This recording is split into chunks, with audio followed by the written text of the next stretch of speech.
So these are the A7 Sole Go slippers. These are like the classic A7 deadlift slipper, and these are the original and very first deadlift slipper that I've ever purchased.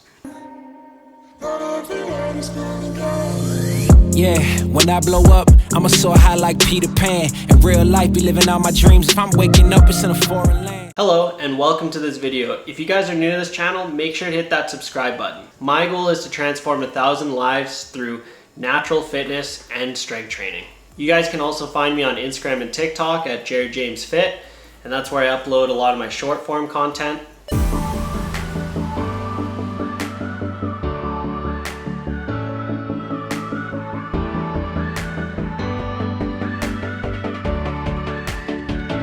So A7 is a powerlifting brand.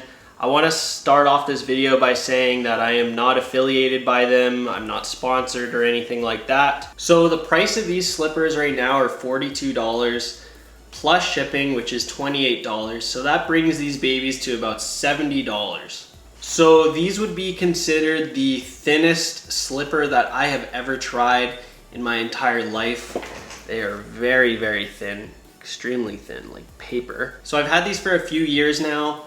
When I first bought these, I initially wanted them for conventional deadlifts, and I wanted to be as close to the floor as humanly possible, so that's why I decided to get these. And I did a lot of research, and then, you know, I've seen some of my favorite lifters such as Russell Orhii wear these, and that's what got me to decide on getting these. I also wanted these because I figured these would give me a lot of grip, especially for bench, and yeah, that's why I think these would have been the best fit for me at the time when I did get these. So the overall design, these are a very simple design.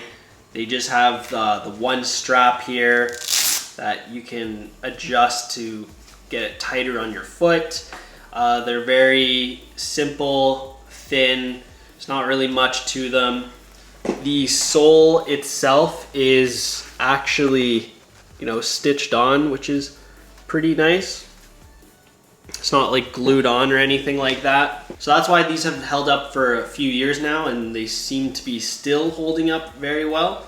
I don't really wear these anymore, but I figured I'd give you guys a little review of what you know these were like. I did get a few years of good lifting sessions in with these, and I do sometimes miss being as close to the floor as humanly possible. So when I did get these, I got the size from the size chart. I just drew my foot and then I measured it.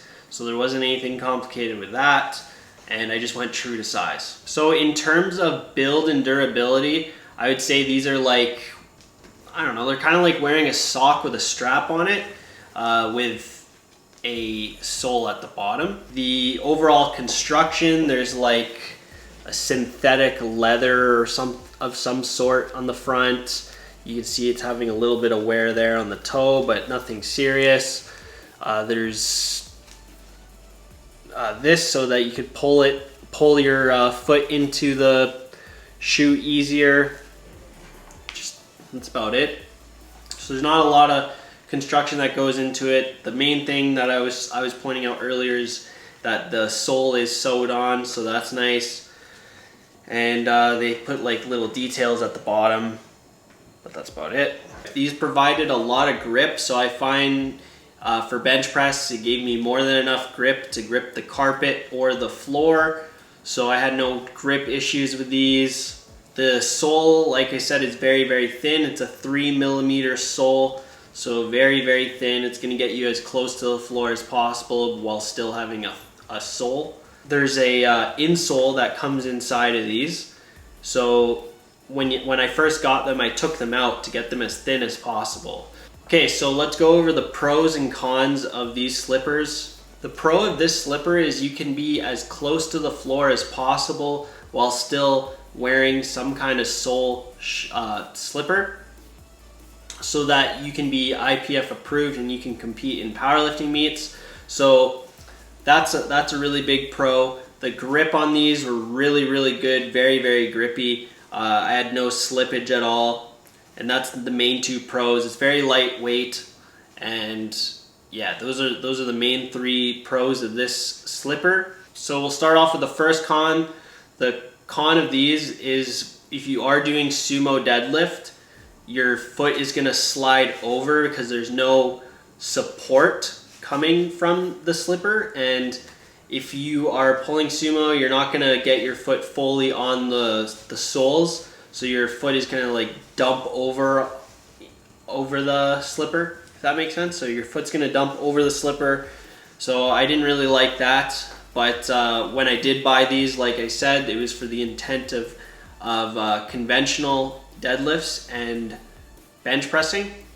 So that's just a con. If you do plan on using these for sumo, it's not going to be the best, or if you're doing like wide stance squatting, it's not going to be the best because your foot is going to dump over. You want to have something with a little more support. So the second con of these slippers is I just found I'm very limited to what I could do with these on, because I would do my deadlifts or bench presses, and then after that I would feel like I have to switch to another pair of shoes because these don't feel very comfortable to walk in. If you're in a gym and the floors are cold, your feet get really cold because it just goes right through the sole because they are very thin. And I find when you're doing any workouts, like if you're doing, you know, I don't know, like calf raises or something, you could feel everything on your foot, so it really hurts. So if you're doing accessories right after and you plan on wearing these, I wouldn't bother because your foot hurts. So everything about these in terms of comfortability, I think really makes you very limited on what you can do with these on. So that's another con for these. I like a shoe or a slipper that allows me to do other things outside of just squat, bench, deadlift. Like I want to be able to go the rest of my workout and just wear these comfortably. So who would these be for? I think that these would be appropriate for somebody that is purely looking for something to be as close to the floor as possible, and if you are looking to just conventional deadlift or bench press in these, and like I said, just being as close to the floor as possible with those. But if you are looking for something that is more for a bit of everything, for squat, bench, and deadlift, and sumo deadlift, and then maybe to do your workout afterwards, I definitely do not suggest these. But if you are somebody that's just purely looking for a very thin slipper and needing to use it for conventional deadlift and bench press, then I would say these are a really good option. So the question is, would I recommend these to my clients or any friends? I would say no, I wouldn't. I haven't, and I do not plan on recommending these to anybody in particular, just because almost all my clients and people that I talk to, they look for something that you can do a bit of everything in, and these just aren't it. They don't allow you to do everything. But if you are looking for just a barefoot, flat, you know, slipper that just allows you to do conventional deadlift and bench press, then by all means get these.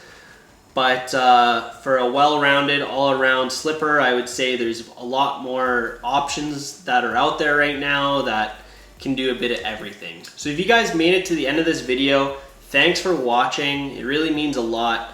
And drop a comment below letting me know what kind of shoes or slippers that you guys are wearing that you prefer to wear when you are lifting. I'm really curious to know what kind of slippers or shoes that you guys do wear, because maybe I might give it a try or give it a review. Thanks again for watching, and I'll see you guys in the next video. And remember, strength empowers growth. Peace. Yeah, when I blow up, I'ma soar high like Peter Pan. In real life, be living all my dreams. If I'm waking up, it's in a foreign land. Whole wrist covered up in ice. Dealership, never asked the price. I hit the molly ball with my dogs. Yeah, I swiped it once without thinking twice. Cause this what I was made for. Man, I know this what I